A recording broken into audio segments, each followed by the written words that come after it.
ni Gia here at Jollibee Sumulong. But before yan, syempre meron po kaming itutulong Jollibee Club para sa inyo. Ayan, pag sinabi ko po, dito sa Jollibee, Bida ang Saya, papalakpak po tayo na malakas. Okay, subukan po natin lahat ha. Dito sa Jollibee, Bida ang Saya! At syempre, lalagyan natin yan ng shout natin. Woo! Gaganon po tayo pagkano. Alright, dito sa Jollibee, Bida ang Saya! Siyempre, mas maganda yan po. Mas malakas mamaya. Kaya naman, sa lahat ng guests, once again, magsistart na po yung birthday party ni Gia here at Jollibee Sumulong. Sasayaw kayo ni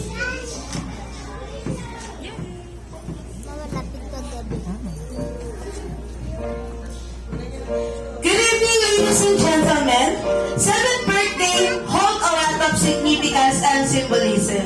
It is time of new beginnings for toddlers as they are now old enough to understand right from wrong and the consequences of their action.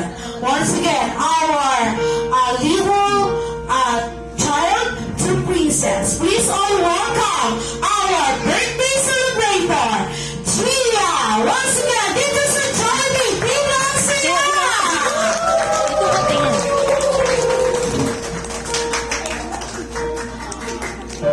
Smile! Smile! Sa Jollibee, Bida ang Saya!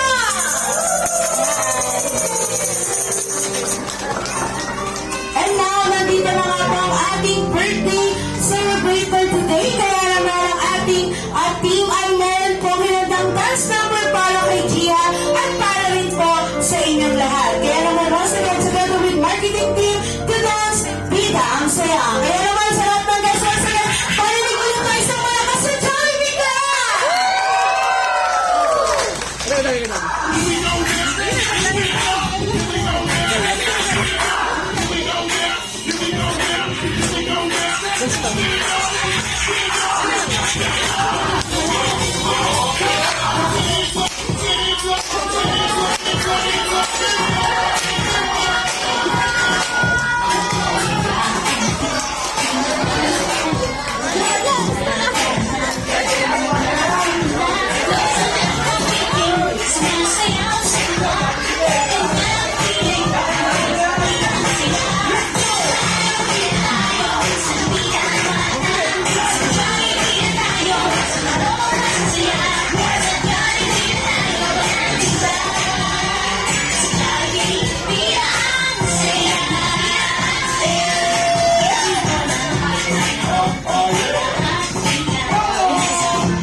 Get ready because now we will experience thematically happiness as we celebrate Gia's 7th birthday celebration here at Jollibee Fairytale Party. Once again, magpapakilala po muna kami sa inyong lahat. I'm your amazing party host for this evening. My name is Ate Pini, together with Ate Rizal, Ate Ish, and Kuya, pangalan mo? Janelle! As my party assistant, kami po ang makakasama niyo sa last na birthday party ngayon ni Gia here at Jollibee Sumulong. Alright, at alam ko po para mas mabless po ang kanyang birthday party, may request to please all stand up.